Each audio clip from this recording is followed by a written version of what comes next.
I thought Muradov was having him out of there early, man. He had Meerschaert in trouble, and that's even what's more impressive about this victory is that Meerschaert weathered the storm against the crazy kickboxer in Muradov, and he broke him. I honestly think that he broke him in there, man, and that's what's so impressive to me.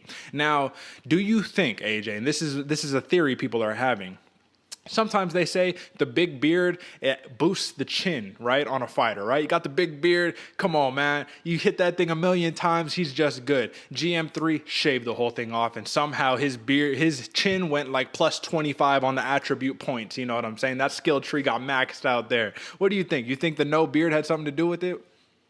I honestly it might have, man, because we saw Hazmat Chimaev absolutely dust him, and then the next fighter after also dusted him too until he got to Bartosz Fabinski when he was actually able to get the comeback. But I mean, it might have something to do with, like the people not exactly punching all the way through because you think you're hitting the chin when you're actually hitting the beard.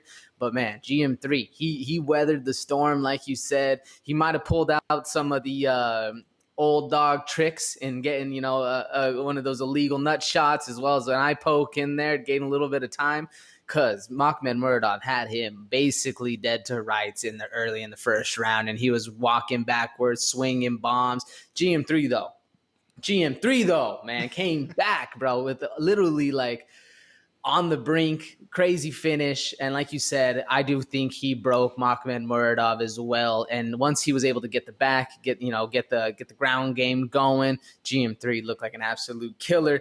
And man, he's, like I said in the pre-show, man, you got to pay attention to these pre-shows, folks, because when it's GM3's night, it's his night and he's feeling good. Even if he almost gets finished, he's still feeling good, looking good, man. He plays an absolute killer of a game. I was very impressed, man. GM3, never count out the wily veteran, man. He's very wily, very scrappy. He knows how to get the win going, and he proved it this last fight, man. You can never count him out, Derek.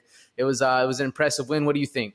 Well, lest we forget, Makhmed Muradov had 100% takedown defense in all three of his UFC fights going into this one, man. So not only was GM3 doing the impressive thing of using his striking to open up the grappling opportunities in those exchanges, but he said, listen, 100% takedown defense, my ass, bro. What's up? You haven't fought me yet. You know what I'm saying? Come on. I will have to say, man, it was so impressive of an outing overall, man. Like, I cannot say that enough. I cannot emphasize that enough because, first off, you called it, I mean, I know it is cheating technically, right? But if you a vet, you know the first eye poke and the first nut shot are perfectly legal to the refs, you know what I'm saying? Unless you're Chris Tognoni, where basically, what fight was it? The Sam Alvey fight, right? Where Sam Alvey was basically like pleading, coercing him, you have to take a point, bro. And he finally took a point. And you know what I'm saying? But when that's not happening, these refs ain't doing nothing. They letting them play. And the more you play it off and you're like, oh, no, yeah, my eye hurts a little bit. But, there's the English barrier from Muradov, so maybe if he could have expressed,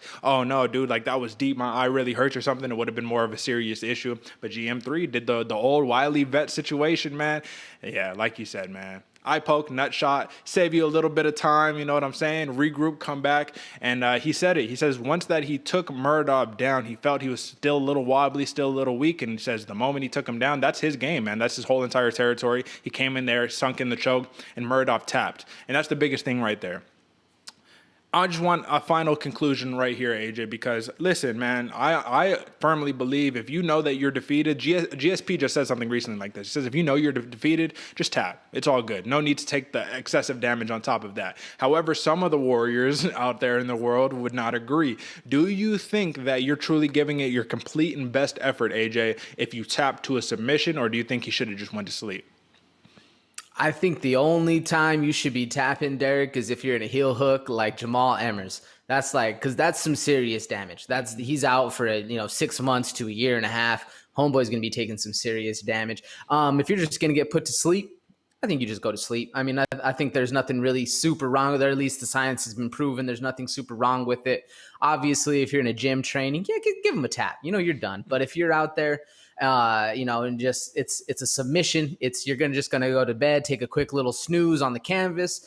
I think you leave it all in the cage. It's also hard to say because, man, when you're getting choked out and you're seeing the tunnel vision start to just slowly go in on you, and all those thoughts in your mind are just running through, it's hard to not tap, and it's also hard to, be a savage out there, leave it all in the cage. But I think as a top tier fighter, you got to be better than the rest of us that are just talking about it. You got to be able to leave it on the cage. And if it's life or death, and if it's, your family eating or you're not, or them not eating, you go to sleep, man. And it honestly does earn a lot of respect from everyone else too. When you say like, yeah, I mean, homeboy didn't tap.